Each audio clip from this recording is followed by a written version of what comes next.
with Jacob Rees-Mogg.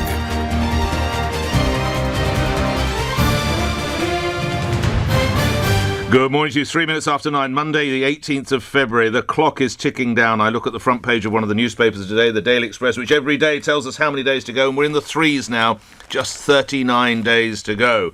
So, as is often, if not always the case, a fantastic opportunity to put your calls to Jacob Rees-Mogg, who's not just, of course, Conservative MP for North East Somerset, part of this indeed, key mover of this all-important ERG, but European Research Group, just to remind you. But actually, Mr. Rees-Mogg, welcome to the studio. Thank you for coming in. Thanks for having me again. Thank you, sir. I wonder if I can just take you elsewhere. In about an hour's time, we're going to hear something of some importance from some Labour politicians, which could determine the future of the Labour Party, the country, the empire, the world, goodness knows what else. Jacob Rees-Mogg, what have you picked up? Well, only the gossip that there are about 4 Labour MPs who are thinking of going. And it's very important for the Labour Party because these are moderate, capable people, rising stars within the Labour Party. We speak of Chuka Umunna. Chuka Umunna, Chris Leslie, Angela Smith are 3 of the 4 names that I've heard. Luciana Berger maybe one of them? Isn't one that I've heard, but the Labour Party doesn't confide in me. Jacob Rees-Mogg, no. And they're very capable people, and as I say, rising stars within the party. But they're not Roy Jenkins, Shirley Williams, or David Owen. You're referring to the old SDP? Rogers, the old SDP, back in the when it 80s. was 4 cabinet ministers, a former president of the European Council. It was the really big beasts of the Labour Party who were leaving Michael Foot, and now you're losing people who are much more junior. They're not less capable, but they simply haven't got the experience or the clout that I think the Gang of 4 had in 1981. And they leave just to resign the whip, or they form their own group? You look, it just to me you've no idea, effectively, with your eyes there. I don't know. No, and I don't expect you, but you're tuned in, obviously, so I just wondered if you had any more. But last time it happened, there was the Limehouse Declaration. You and I probably remember them coming out of that house in Limehouse and saying this is what we're doing, and the party came later. So I'd be surprised if they moved to a full-blown party today, but we'll know in under an hour what they're planning and who they are. And it occurs to me that if I were them, I'd be briefing that there are going to be 4 people and then turn up with 20. That they need to make an impact beyond 4 in an hour's time for this to be a success, I would have thought. OK. And what about divisions lastly within the Conservative Party? Do you march on as one, the Conservative Party? Divisions within the Conservative Party? I mean, we could not be a happier, more contented band, other than we don't all agree on Europe. Actually, I'm not just joking, that Europe is a very divisive issue across all political colours in the UK, but the Conservative Party otherwise is much more united than the Labour Party. The Labour Party is divided on whether or not you're a Marxist. And that's a really big division. It's a left-right split, and the moderates now seem to be leaving.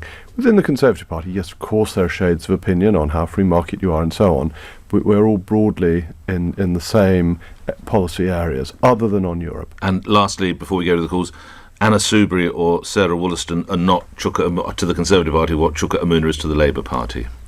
I mean, I've always thought it's important that the Conservative Party is a broad church. I think it's really important that there are people in the Conservative Party who do not have identikit views to me, and that we will win elections in those circumstances. I think there's room for that breadth, and I would be surprised if they left the party. I think they've got strong commitment to the party, and have even said that people like me, I think Anna Soubry said I wasn't a proper Conservative, which would imply that she is very committed to the party, which I think is good news.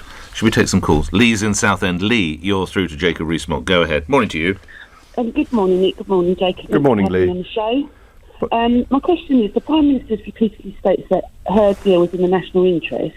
However, we've recently seen her deal was voted down by a large majority. So my question is, why did she sign a deal without the support and agreement prior to signing? And secondly, what change or compromise can she make in order that you and other ERG members accept her deal?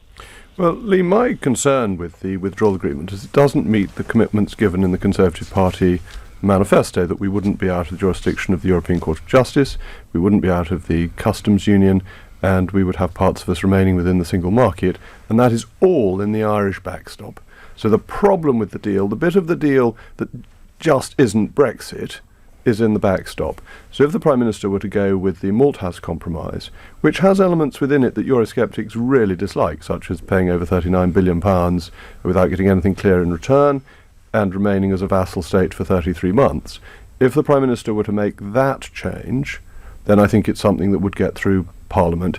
There is compromise within it from both sides, and that would genuinely be in the national interest. I think Brexit in name only is not in the national interest. I disagree with the Prime Minister's description of her own withdrawal agreement. Let's go back to Lee. Lee? I totally agree with Jacob. Okay. I voted to leave. Yep. I wouldn't like a Brexit in name only, because that's not true. What true Brexit means to me, and probably other members of the 17.4 million people that voted in 2016. Again, I'm quite aghast that she's signed a deal, and we're having all these discussions after she signed it, where perhaps we should have had these discussions prior to her signing this deal. And we spent 2 years arguing in Parliament about leaving and remaining, when the vote was we leave, and maybe the 2 years could have been better spent arguing how we leave as opposed to arguing between parties. Yes. On whether we stay or remain. Let's get Jacob Rees-Mogg back in. Well, I'm in a great deal of agreement with Lee on this, and I think the point that this should have been discussed before people were presented with a fait accompli would have been a very good idea. But with so important an arrangement, deal, the country as a whole needed to be brought into it and persuaded of its virtues, whereas what happened was that one day a 580-page document was unveiled and everyone was expected to jump to and say, oh goodness, that's marvellous. And it didn't work like that, because people took the trouble to read it and discovered that it didn't deliver. And I think Lee's point that these discussions should have taken place first is absolutely right. All right, we'll move. Lee, thank you. Just to clarify, so that the brilliantly titled Malthouse Compromise could be the way forward, Mr. Rees-Mogg? I think the Malthouse Compromise is the best way forward. It unites the Conservative Party, and if you do that, you then have a majority in the House of Commons, effectively. Yes. Once you have done that, I think it helps unite the country, because we would be leaving with a deal. You wouldn't have the potential disjunctions that people talk about from leaving without a deal, but we would also have left the European Union delivering on the manifesto commitment, and even more importantly, on the referendum result. So I think a lot of good things come out of the Malthouse Compromise, and it basically switches the backstop from being a customs union backstop to being a free trade backstop. It doesn't tie you into what you negotiate for the future relationship, but your fallback position is free trade rather than customs union. That's the essential difference. And just before we move on to the next caller, how concerned are you, we've talked about the Malthouse Compromise, the Yvette Cooper amendment, which is if the Prime Minister doesn't have a meaningful vote, couldn't that effectively delay, nay, deny Brexit? How worried about you about the Cooper amendment? You're quite right. The Cooper-Bowles amendment is all about stopping Brexit. It's not true to say that it's about a brief delay, because it doesn't set out what would then be discussed. It is an attempt by people who never accepted the referendum result to stymie, to stop, to prevent Brexit. And my fear there, apart from this overturning a biggest democratic exercise in our nation's history, is that will be very helpful for more extreme elements in British politics. So where will people go if, having voted to leave, they suddenly find that a few politicians managed to stymie their vote in Parliament? And I think it would be a golden opportunity for Tommy Robinson, and I think the backers of it are deeply irresponsible. Do you think it has much hope, the Cooper-Bowles amendment? Well, it was reasonably well defeated last time, and I think since it was defeated, people have had an opportunity to consider the consequences. Matthew is in Heathrow, and you're through to Jacob Rees-Mogg. Matthew, go ahead. Morning to you. Morning, Nick. Morning, Jacob. Good morning, Matthew. Thank you for calling. Great. What it is, it sounds like Labour's about to maybe have a split on Brexit. If you don't get your own way on Brexit, are you actually considering splitting the Conservative Party and actually maybe joining Nigel Farage's new party? No. I used to be asked that about joining UKIP, which I was never going to do. I am such a Conservative. I'm Tory to my toenails, and therefore I would not be leaving the Conservative Party under any circumstances. It's my party, you see, and therefore why would I give it up to anybody else? So I will remain within the Conservative Party. Matthew, quick response. Okay. Yeah, no, I do understand that, but I mean, I think everyone, because of Brexit, if you don't agree with your government, then I think everyone should actually stop playing politics and actually, stand for what they believe in. And if Labour does it, I think really the ERG should actually split off separately as well. Well, I don't agree at all. I think that the majority of members of the Conservative Party are Eurosceptics and support the broad position taken by the ERG. And, perhaps crucially, we're in line with the Conservative Party manifesto, which was written by none other than the Prime Minister. So we are dutifully backing what the Prime Minister said she intended to do. That some people have changed their minds, I don't think legitimises the change of tack or makes it the official Conservative policy. I think the official Conservative policy is as set out in the manifesto, which is to leave the customs union, the single market, and of course the jurisdiction of the European Court. Thank you for your call, Matthew. When you mentioned the Prime Minister, Mr. Rees-Mogg, there was a story in one of the papers yesterday that some Conservatives are suggesting that they want the Prime Minister gone after the local elections on May the 2nd, and indeed the ERG may be involved in that plotting. It's complete news to me. I was involved in an effort to have a vote of no confidence in the Prime Minister before Christmas. I lost. I'm now supporting the Prime Minister, and I'm not going to get involved in any other plots in relation to the Prime Minister, because I think that would simply not be the right way to behave. So she has my support. I had my go. It failed.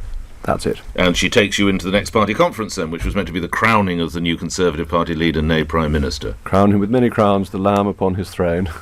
Jay in Southend. Another call from Southend. Jay, you're on the radio. Go ahead. Morning to you. Morning. Hello, Mr. Rees-Mogg. Hello, Jay. Thank you for calling.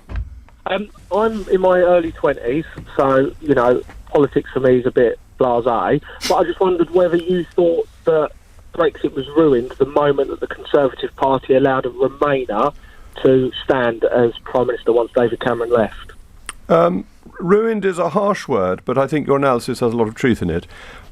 One of the reasons I think... At the end of the day, Miss May can never do any right, can she? Because people always say, well, she's a Remainer. Do you know, one of the reasons I thought it was important to have a Leaver as leader of the party and as Prime Minister was because I've always recognised that in a negotiation to leave, compromises would have to be made. And that people who voted leave would have trusted, say, Boris Johnson, stand up and say, look, you all know I wanted to leave. I campaigned very hard to leave, but I think it's important that we spend £39 billion doing X, Y, Z, or whatever it was. And that compromise would have come very well from a Leaver. And that the problem a Remainer has is that any compromise brought forward, Leavers are very suspicious and say, oh, you're only doing that because you never wanted to leave in the first place.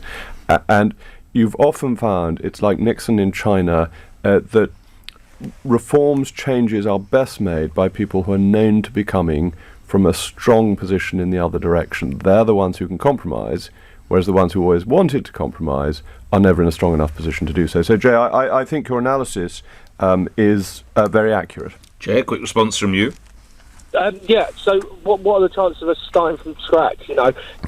Theresa May leaving, say, tomorrow, and getting a Leave person in and renegotiating? I think it's too late for that. Although the EU does negotiate very much at the last minute, I think to start again from scratch with 30, how many days left? 39 days left would be ambitious. Jay, thank you. On this subject, we turn from the Prime Minister to the chief negotiator, who reportedly was overheard in a hotel bar by an ITV news reporter telling colleagues, in the end, Brussels will probably just give us an extension. I'm sure I should know your views on that, your view on that, and indeed your view on Mr. Robbins' suitability for office. My view on Mr. Robbins is that he is a dutiful civil servant doing what he is told to do by his political bosses. I've never said anything unfavourable about Mr. Robbins. I think he is, from what I know, a highly intelligent and capable man, and it's not his fault that he's carrying out a policy I don't like. And I think one should always be careful. Can't be that intelligent if he's talking in a bar that's well known to journalists, Mr. Rees-Mogg report. Aha! Very good, Mr. Ferrari. Now, that is where one gets a little bit suspicious as to whether this may or may not have been a way of expressing government policy. Sort of, if you don't do what I say and vote through my terrible withdrawal agreement, well, then I'll get an extension, ho, ho, ho. I don't think a discreet, intelligent, capable civil servant gossips loudly in a bar. And if you read the ITV report, his voice was carrying, that it wasn't so much a question of eavesdropping, it was a bit more like being in a public meeting, that the sort of bursts came forth. Mr. Robbins does not give the impression of being somebody who is loud in a bar, and I would have thought that there was an intention to give a message, but perhaps I'm just unduly suspicious-minded. The Robbins Memorandum following the Malthouse Compromise, or whatever it might. It goes on and on, Mr. Rees-Mogg. Gary in Acton. Gary, let's get back to the questions. You're on the radio. Good morning, Gary. Hi, you're right. Yes. Hello, Gary. I'll just say thank you, Jacob Rees-Mogg, for all the work you did with the European Research Group, seeing how biased our media is these days. Thank you very much. Have another source.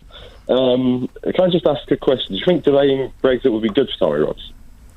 Oh, I think delaying Brexit is really about trying to stop Brexit. You touch on this, so maybe Yeah. I know you said it, perhaps Gary didn't hear it. Gary, stay with me. I just want you to, because you did briefly touch on the idea. Brexit denied. Sorry, Brexit delayed is Brexit denied. Jacob I think that's right. I think the only people who want to delay Brexit are people who never wanted to leave the European Union in the first place. And they want to overturn the referendum result, but they're not brave enough to say that's what they want to do. They hide behind delay, and they come out with all the Project Fear stuff, almost all of which has been shown to be untrue. More and more of it's shown to be fake, and the EU is making its own plans for us to leave and to carry on with systems that make life work. So I think delay is about stopping. And we've been very lucky in this country. We've never had a history of extreme parties doing well in elections. And if you look at continental Europe, you've seen the rise of extreme parties across the continent, and currently Spain is seeing the rise of the far right again for the first time really since Franco. So interesting, important developments, worrying developments in the continent. Why? Because of the disconnect between the elected and the electors. And if we have that same disconnect, then that is the perfect circumstance for extremism to work. And that's not Nigel Farage, who is in the ordinary bounds of British politics. It goes further than him, and that's when you begin to bring in Tommy Robinson. So, Gary, yes, that is what I am concerned about. Gary, back to you. It wasn't that long ago that France fell in love with Emmanuel Macron, though, who's very much of the European project, isn't he, Mr. Rees-Mogg? Up to a point, Lord Copper. If you look at the French election results, which Macron won, the results of the combined vote of the hard left and the hard right was higher than the vote he got. But in the final round, the hard left, quite understandably, voted for Macron rather than for Miss Le Pen. So you're right in what happened in the end, but the vote for extremist parties was absolutely remarkable. Quick response from you, Gary. Yeah, well, he's definitely right about people like the AfD, Five Star in Italy, Fox, like you said, in Spain, uprising now, and you've got places like Hungary as well. They're just not going to listen to the EU anymore. They're not just going to accept how they're treated.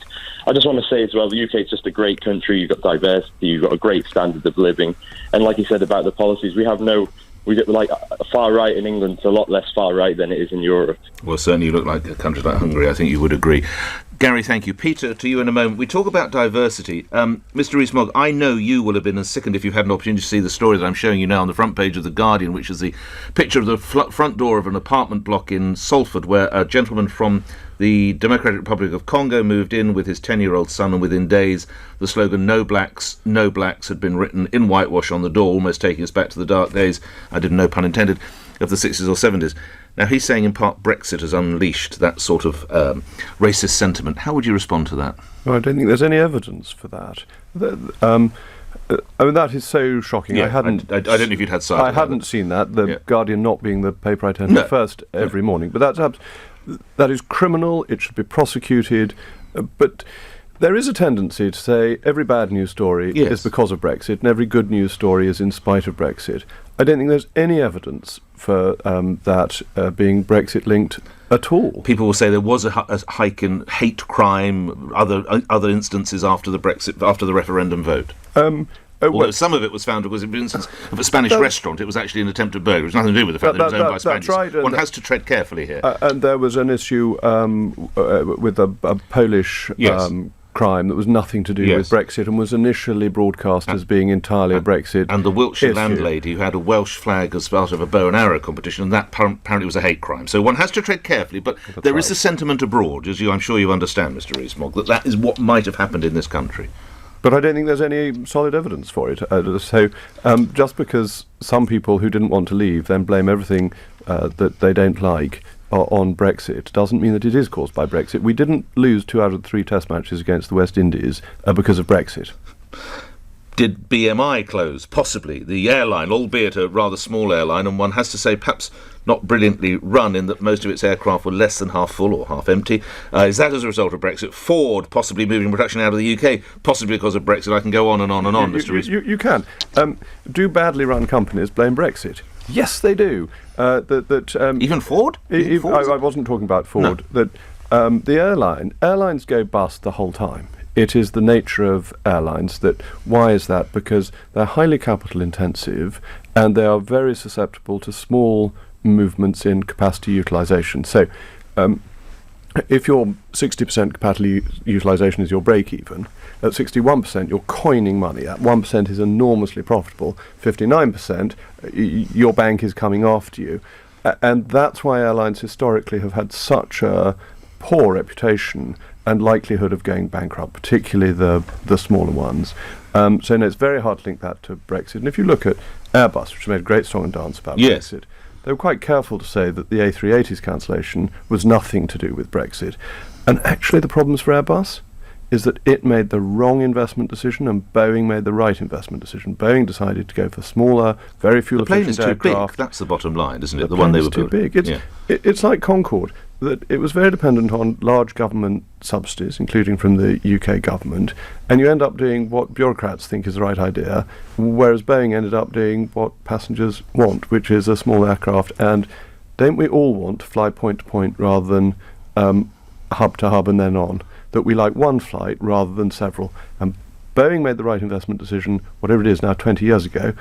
Airbus didn't. What about Ford, Mr. Rees-Mogg? What about Move Ford? Production out of the case, possibly deeply worrying the Welsh First Minister said this as a result, possibly job cuts. Ford moved actual manufacturing of cars out of the UK ages ago, long before Brexit. That these are international companies, and the car industry has suffered from a whole host of problems. Increasing regulation, whole new swathe of regulations that came in last year. Complete about-face on diesel, so that diesel was what we were all told to buy, and now we're all told product of the devil now. We're going to be punished for having it. And it is one of the great disgraces of public policy, actually, that people knew that particulates and nitrous oxides killed people in the carbon dioxide. When you say people, you mean advisors? I mean government officials. Yes, I mean not me. I didn't, because I bought one. I didn't know. No, I don't know. You mean that those who were in the know did not pass on? Yeah. Those who were in the know knew that there were these risks, and they simply ignored them because they were concentrating on being the good boys of Kyoto rather than one actually created pollution in cities. It is a great public scandal, and people who are losing out are by and large less well-off people with older cars who are now being hit. They're going to be hit desperately in London in pretty short order for making a decision they were encouraged to take by the state. But that lies at the heart of the problems of the car industry, because there's been a collapse in demand for diesel engines, and they're all geared up for manufacturing diesel engines. Back to the calls, that's what we're about. Peter's in Chorley in Lancashire. Peter, go ahead, sir. Good morning. Good morning. Good morning, Jacob. Good morning. Okay? I can, loud and clear. Thank you for calling. Brilliant. I want to talk about universal credit. I have worked within a food bank, and I've also been a recipient of universal credit.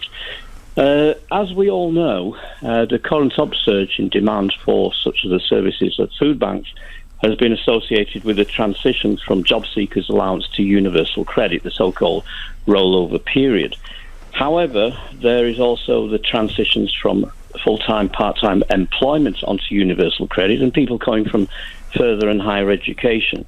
Coupled with the problems of sanctions, both targeted and in some cases malicious, whereby benefits have been effectively converted into long-term debts. Considering all these things... And if we can move to the question now, Peter. Yes. Pardon? If we can move to the question, isn't it about time universal credit? What was the question going to be? Isn't it about time universal credit was either scrapped or radically overhauled? Thank you very much, Peter. On Friday, I went to the Bath Job Centre, which, although it's not in my constituency, serves North East Somerset. And it was really inspirational to talk to people there and the amazing work that they do and are able to do because of the flexibility universal credit gives them, and what they are doing to bring together various parts of the job centre to help people with other problems that aren't necessarily employment-related but lead to employment problems. So people with disabilities, people with health issues beyond those, drug addictions and so on, and combining together with much greater flexibility than they had under the old system to try and ensure that people have the right package to help them do what they can.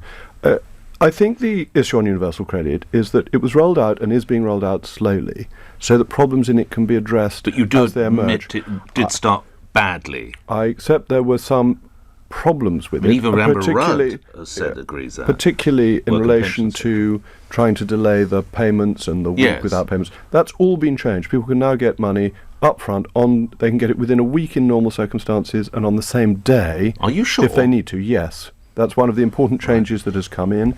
There was an error in converting some disability benefits, which meant people were losing out by significant amounts of money. There is a statutory instrument going through Parliament at the moment that puts that right, and that people who have been underpaid will get all their money back. So things are being put right because universal credit's being rolled out cautiously and prudently, which is the right way to make such a big change, because it is a fundamental change to the benefit system. But if I can just reiterate, it was meant to be up and running by 2017. Of course, it won't be till 2020. We can't laud this as one of the greatest triumphs, can we, Mr. Rees-Mogg? Oh, yes, we can, actually, because... Sorry, it was due to be up by April 2017. It'll be up by the end of 2023. Yes. Good job you're not running the railways, Mr. Rees-Mogg. No, I'm going to dispute your point strongly for once, Mr. Ferrari, because it is much better that governments get things right than they introduce them according to a deadline. If last year the deadline for having a new timetable for the railways had been delayed, it might have been implemented with fewer problems. If on HS2 we said, well, look, it's gone massively over budget, let's stop the thing, that might be the right decision to make. Setting timescales and then, regardless of the evidence, sticking to them is a sign of weak government rather than of good government. Getting a system that works is much more important than having it in by a specific date. Want to fit in a final question from Helen in Haywards Heath. Helen of Haywards Heath. Helen, go ahead. Good morning. Yeah, hi. Hello. Not having any legal background, why does a man with such draconian attitudes in Parliament, in the 21st century, is still allowed to be a peer of the realm? I've got a note. Is this Sir Christopher Chope? Is this? Well, I've got a note on the screen. That's all right, Helen. That's my job. You speak of Sir Christopher Chope, who, of course, by utilising, I think, a fairly, I'm not sure, arcane parliamentary procedure, was able to stop a bill going forward as regards FGM. And there is a feeling now that, well, your Conservative colleague perhaps should be questioned over his knighthood. Jacob Rees-Mogg. Oh, no. This is the government's fault. This is not Sir Christopher's fault. But had he not said, what does one have to say? Object? Is that what? But government controls the parliamentary timetable. There is time to pass this bill properly. What Sir Christopher was stopping was a bill being passed without any debate. Parliament exists to debate laws. We can't pass laws that affect people's lives without them being considered. This was an attempt to short-circuit the legislative process. The government should have made time for the bill, which it is now going to do. The bill is a good bill. It ought to be on the statute book. But parliamentary procedures should not be abused by governments that... Would you have said object? I wouldn't have said object. Why no. So, then? You've just argued favourably because I support the bill. But actually, hang on, Mr. Rees-Mogg. Either you support the application of parliamentary... No, he's entitled to do it. And he's fair to do it because... He's fair? He's fair. The government didn't make the time for this bill. And then when he says object, the government says, oh, it's all his fault. No, it's not. The government controls the parliamentary timetable. What was this bill doing, being a private member's bill? Why wasn't it a government bill being brought forward to deal with FGM? Isn't the most important thing the protection is afforded to young women? Absolutely. And we spend... days. We're going to have Thursday debating nothing very much this week. The whole day could have been devoted to the bill. We have days of general debate discussing nice-to-do things with no consequence. There is plenty of parliamentary time to do this. The government chose not to. Do you think this is when you become more politician than person, Mr. Rees-Mogg? No, I know in your heart you're a decent bloke, but I appreciate we must have duty of care towards parliamentary procedure. But heaven's sake, look after the girls. Absolutely, but the government should have done this. You see, law is very important because law creates criminal offences. Yes. You could go to prison if you break this law. Yeah. And surely that should be debated to make sure it's properly written. But you wouldn't have said object. I wouldn't have said object, as it happens. So he was wrong to say object? I think he was entitled to say object, and it is it is important to defend people who do things that you wouldn't choose to do. All right. If we lived in a world where anything people did that didn't have my imprimatur was banned, it would be a very peculiar world. Well, at least Somerset would win the cricket championship every year, wouldn't they? Wouldn't that be marvellous? If only we could do it once, I'd be happy. So, Helen, I wouldn't be too harsh on Christopher. I would criticise the government for not bringing forward this legislation properly. I need a quick final word. We're over time, but one person who wants to come to this country and another who wants to leave. First off, Shabina Begum, the so-called runaway jihadist bride. Jacob Rees-Mogg, should she be permitted back to this country? I think under international obligations she is entitled to come back. She hasn't got any other nationality, and you can't make people stateless. I think one should have a certain human sympathy for her. She was only 15 when she went away, at which point she was married and had a child. Most girls who are married at 15 we think are abused, we don't think are terrorists. Now, when she comes back, if she comes back, of course she should be questioned, and of course if she's broken the law should take its course. But 15-year-old girls who are brainwashed, married off, inevitably therefore assaulted, because it's illegal to be married under the age of 15 and to have a child pregnant under 16. And therefore there ought to be some sympathy for her. She is not... Although she shows no remorse. No, and that is clearly a problem. And clearly if she comes back, she should be watched to ensure that she's not involved in terrorism, and the relevant orders should be used, and if necessary, she should be prosecuted if she'd broken the law. She was a 15-year-old when she went away. And someone who wants to leave the country is Sir Jim Ratcliffe, who is Britain's wealthiest man. It is reported that he made £42 million a day last year. Look, credit to him, the man went to a grammar school, he's very clever. Surely some money is enough at some point. You can't need to make more than 42 million quid a day. Well, it's a useful lesson for governments to understand that money is mobile, and that if tax rates are too high, people will move their money abroad. They will leave the country. And it's basically the Laffer curve, isn't it? That you need to set tax rates at a rate that maximises the income that comes in for the government. Now, most people are happy to stay and are broadly happy with the tax rates that we've got, though I think they are at the limit of acceptability. If you look at the percentage of GDP collected in tax, it's about the highest level for 50 years, particularly on current projections. So you always have to be careful with tax rates not to kill the golden goose, because golden geese can fly. Jacob Rees-Mogg, thank you for appearing here on LBC. We're way over time. News is next. A group of Labour MPs is to make an announcement in the next half hour amid rumours they're about to split from the party. There have been disagreements over Jeremy Corbyn's approach to Brexit and the party leadership's handling of anti-Semitism allegations, and Labour MPs